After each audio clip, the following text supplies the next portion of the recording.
ndaje shengewe naje nzindutse kandi njyewe simusiga. Amashyi menshi cyane, amashyi tumushimire.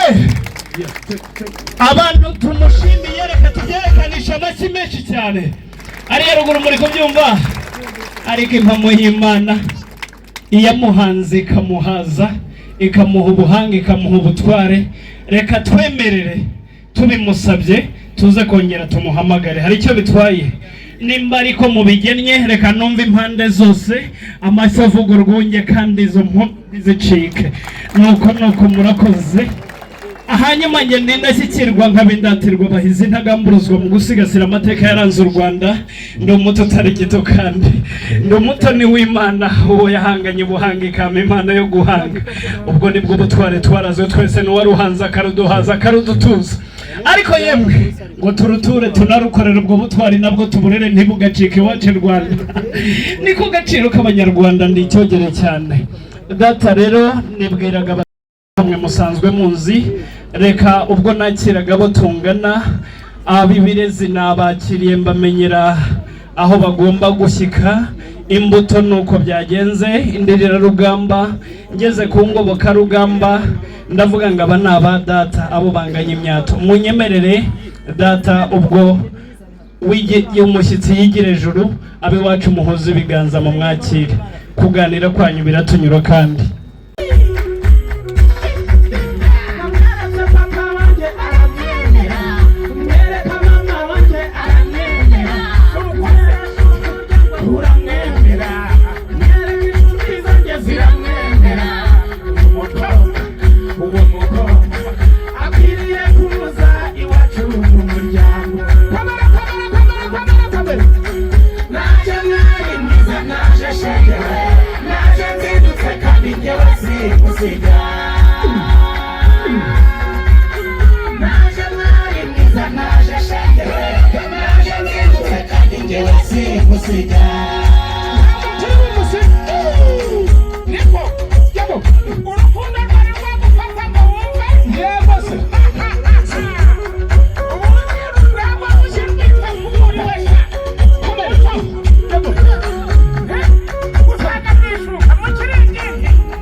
muhereza nawe fataho utagira ngo nuko yegereye.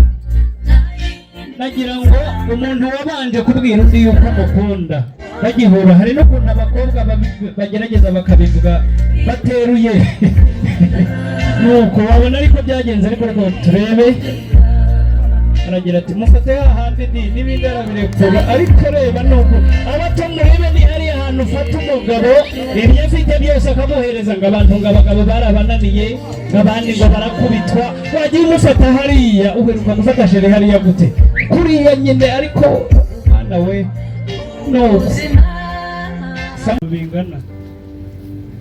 Murabona kano gacuma gasenze nk'akiwacu, nimba mubona ari byo muhuza ibiga. Turabashimiye cyane, umuryango wayishimye kandi data. Impamo y'Imana nanjye iyi nzoga ndayishimye. Inzoga yenzwe ku rusenge rw'urusengero nta kitwaye turayisoma kandi isomwa n'abahizi abisitini.